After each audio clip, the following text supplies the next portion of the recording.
How's it going, everyone? Schaefer here, back with another final review video, this time talking about Everspace 2. Now, for those of you that might not know what Everspace 2 is, or might not have watched my playthrough, Everspace 2 is an RPG arcade space shooter made by Rockfish Games, and it's been in development for, or rather it's been in early access, for well over 2 years. I actually kickstarted this game, so I backed it a long time ago and have been eagerly waiting to play it. It finally came out this year in 1.0, and so we jumped in. And overall, I had a really good time.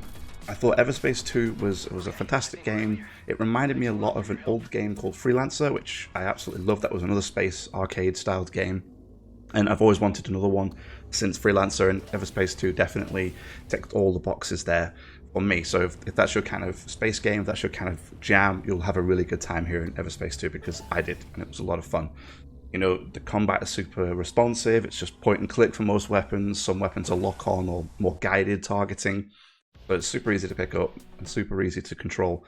And one of the things I liked a lot about it was the customization that you could do to really truly make your spaceship your own and fit your own playstyle. You know, there were 3 different types of main ships. You have light, medium, heavy. The lights being sort of more fragile but faster, harder to hit. The mediums kind of being your all-rounders, and your heavies being, as you would expect, more tanky ships, slower, sluggish, but obviously a lot more health, a lot more armor, and able to take much more of a punch than the smaller ones. And throughout my playthrough, I specialized in the heavies, so I used 2 ships mainly, actually. One was called the Vindicator, and the other one was the Bomber. The Vindicator is like a drone ship, so you can kill enemies. They leave a corpse, if you will, or a bit of scrap, and you can use that to convert them into a drone, and that drone then follows you around. And you can have 5 drones. At least the base is 5 drones, and those drones will shoot stuff for you. They'll take fire off you because enemies will target them rather than you. And overall, I found the drones actually to be really fun, really strong actually, and quite useful. Definitely very useful. The Bomber, on the other hand, is actually a little bit tankier than the Vindicator. It's got a bit more health and armor and shielding.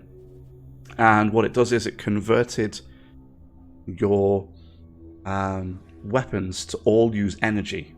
Now, to put that in a bit more context, all secondary weapons in the game, like bombs or missiles, they all use ammunition. So, for example, you could have 10 missiles available, and once you've used all 10, you would have to either craft some more in the field, or you'd have to go back to a starport and pay to have them replenished, so you could continue to use them. And so what the Bomber does is allows you to stop having ammunition and instead have your missiles use energy, similar to the primary weapon. So you have an energy bar, and the more missiles you fire, it just depletes the energy bar, and over time the energy bar just automatically refills. And once I'd moved over to that ship and started using it, that was it. I was stuck for the rest of the game using that because I just enjoyed it so much. I became more of like a tanky missile boat, and I focused more on just firing different missiles at everybody to take out targets. So I had 3 actually that I used. One was kind of to slow the target down or stop them from moving. Another one was to debuff them so they would take increased damage. And then the final one was a cruise missile, they call it.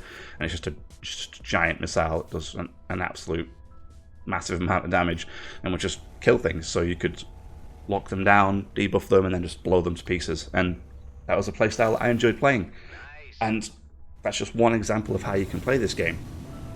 You can play any style you want, because each ship has 3 main things. It has a passive, has an ultimate, and it has a perk. The passives is what I've just talked about. So the Bomber's passive was to convert secondary weapons to use energy. The ultimate for the Bomber was like you fired this giant ball of energy in one direction, and it gains strength as it travels, and it kind of electrocutes enemies. You see like it just zapping the enemies as it flies through past them. And if you detonate it again, so you hit the button again, it kind of detonates in this big explosion, which does a lot of damage to quite a large area. And it's a great weapon. It was a lot of fun to use. It definitely did a lot of damage, saved my skin a whole bunch of times.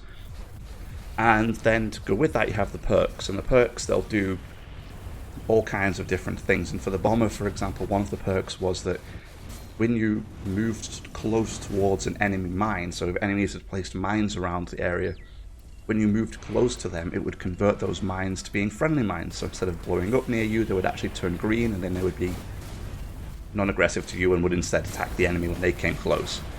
And one of the other perks for that was that you took less damage from your own ultimate, because there was on occasion I did hit myself quite a few times with it if you're caught in the blast radius, so that perk did come in handy. Whereas for the Vindicator, the drone ship, one of the perks was to increase the total number of drones that you could have. So you could, instead of having 5, you could have 6 or 7, for example. I think 2 plus 2 was the most I saw. And every ship has its own little perks, its ultimate, and its passive abilities. One of the ships I think you start the game with, its ultimate ability turns your weapons into just basically chain lightning. So you can just fly at targets and chain lightning everything. It does a lot of damage and it's a lot of fun. So there's a ton of different playstyles that you can choose to play, and you can play the game completely your own way. When it comes to actually gearing up your ship though, because there's a lot of gear for your ship that you can go out and get, there's a plethora of gear. There's tons of different slots, main weapons, there's shielding, armor, cargo bay, all kinds of stuff, and they all come in different rarity types: common, superior, rare, and then legendary. Obviously legendaries being the best, but also the hardest to get. And what I liked about the legendaries was that you could, well, they had like their own unique playstyles, because the legendary would have a specific perk that would change the way in which that item would normally work, or maybe it would add an additional effect to an item. For example, I had a shield that would, when your shields were destroyed in combat, you would kind of create holograms of yourself that would fly off in different directions to kind of distract the enemies from shooting you. And it's a welcome bit of fresh air, especially if you've just lost your shields. It's great to have that distraction to survive a little bit longer. There was all kinds. There was different weapons that would have different effects on them, other items that would have different effects, and it just allows you to completely customize everything about your ship. And I'd love to go into tons of detail, and you could go in and spend hours talking about all this stuff, but just that's the brief overview I'm going to give on this one, because there's just so much stuff to do. But that's not all. Everspace 2 has an enormous amount of content to get through. I spent roughly 37 hours. I did some side stuff, I did a little bit of trading, a little bit of exploring, and the full story, and I spent 37 hours in the game. There's a ton of side stuff that I didn't even touch or get anywhere near. So there is easily, I would say, 60, 70 hours plus if you want to do absolutely everything in Everspace 2, and that's huge.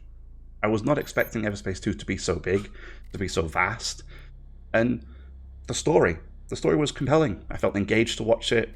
I wanted to find out what happened at the end, and although the cinematics were more like comic styles, PowerPoints, if you will, like slideshows, I didn't really mind it too much. I mean, I know now that the reason they did that was for budget reasons, and completely understand, but I generally didn't like it. I thought it actually fit quite well, especially because I don't think I met a single character in the game that wasn't fully voice acted.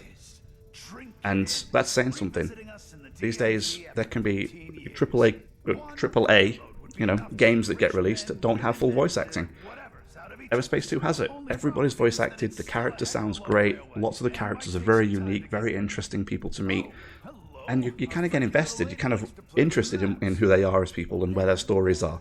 And for a lot of it, you can do that because there are these side missions which are kind of, obviously, just mini stories in their own right, where it's a faction or a particular group of people or an individual, and you can do their side mission and you can know more about them, you can help them and find out what's going on with them and how you can better move their goals forward, should we say, in some cases. And typically at the end of these side missions, they rewarded you with a really nice item, and a lot of the times that was legendary, so definitely worth doing and getting to know these characters.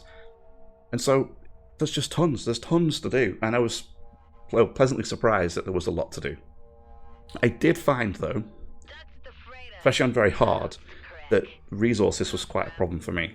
But that might have been because I should have done more side content, or I should have made more money. For example, trading is a great way to make money in Everspace 2. You can buy low, sell high, and that works really, really well.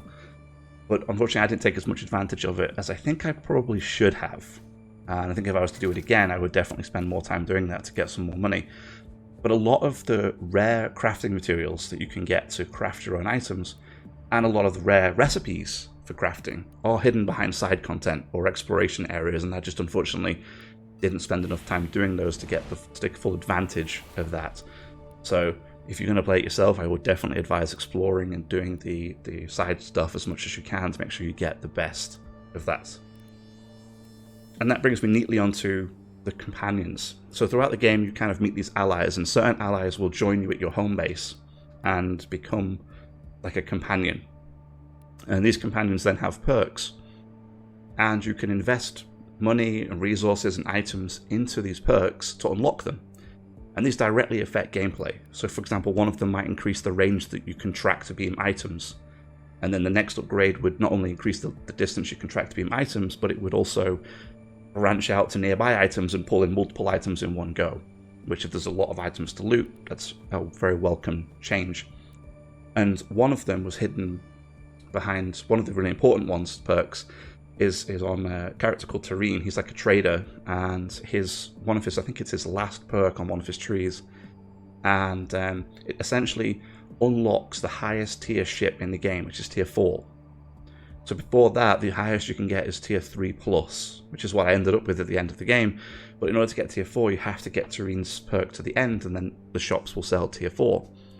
And as I mentioned, that was very expensive, or at least it wasn't for me, and it wasn't in my difficulty. I don't know if different difficulties have different costs. They might be the same. And ultimately, I wasn't able to get anywhere near it. And actually, I didn't unlock quite a lot of the perks due to the costs. And I did find that a little bit frustrating.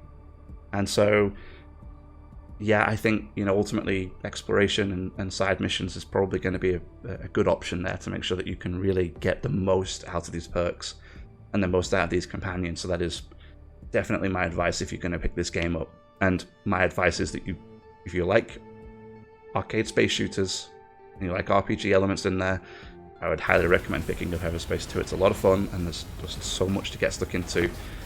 Memorable characters, great voice acting. Overall, just a really fantastic game with tons of different playstyles. And this has just been a really brief overview of all of that, because to go into more detail would take me hours.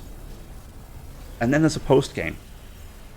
To top everything off, there's a post-game. You can go into these things called rifts, which are like challenge areas, and you do a certain challenge within a certain time frame to get the best loot, to get the best crafting materials, to get the best crafting recipes. It's all there. Everspace 2 has a lot of stuff going for it. I highly recommend picking it up. So I hope you got something out of this video.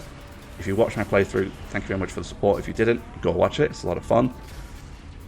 Smash that like button for me, subscribe for more, and I'll see you in the next one.